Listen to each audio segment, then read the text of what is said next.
જામનગર જિલ્લામાં સતતથી ભારે પડી રહેલો વરસાદી માહોલના કારણે ચિહોર તાલુકાના રામધરી ગામની આજુબાજુના વિસ્તારોમાં આવેલા તળાવો તથા ચેકડેમો ધોધમાર સતત વરસાદ વરસવાથી ઓવરફ્લો થયા હતા, જેમાં નીચાણવાળા ભાગના રહીશોને નુકસાન થવાનો ભય, જેમાં ખેડૂતો પણ ચિંતિત થયા હતા.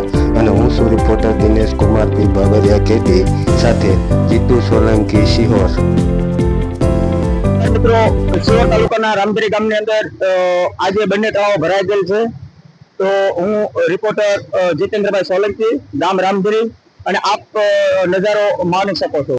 હું સિહોર તાલુકાના જીતેન્દ્રભાઈ સોલંકી, પત્રકાર, અને રામધરીને અત્યારે અહીંયા જોવા આવ્યો છું. અને પાણીનું પુલ તરીકે ભરાઈ ગયેલ છે તળાવ. બંને તળાવ ઓવરફ્લો થઈ ગયેલ છે.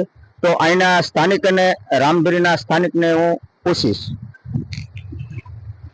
ભાઈ શ્રી, આપનું નામ? મારું નામ અશોકભાઈ ઓગાળિયા, રામધરી ગામ. અને અમારા ગામમાં રામધરી ગામમાં આવા બે તળાવ આવેલા છે. જે બંને તળાવ ઓવરફ્લો થઈ ગયા છે. જેમાંનું આ જૂનું તળાવ છે, જે ગઈ રાત્રે કાલે ઓવરફ્લો થયું. અને નવું તળાવ જે બીજું પેલી સાઈડ આવેલું છે, તે અમારે ગુરુ પૂનમના દિવસે ઓવરફ્લો થઈ ગયું છે. તો ભગવાનની કૃપાથી આ ઘણા વર્ષ પછી અમને આ નજારો જોવા મળ્યો છે. ઘણા સમય પછી આ અમારા બે તળાવ ઓવરફ્લો થઈ ગયા છે. અને આજુબાજુના ગામોડા, જે અમારા 4-5 ગામમાં જે સિંચાઈ વિભાગના તળાવ છે, એમાં પણ ખૂબ આનંદ અને ઉત્સાહ છે. ઘણા સમય પછી આ નજારો જોવા મળ્યો છે.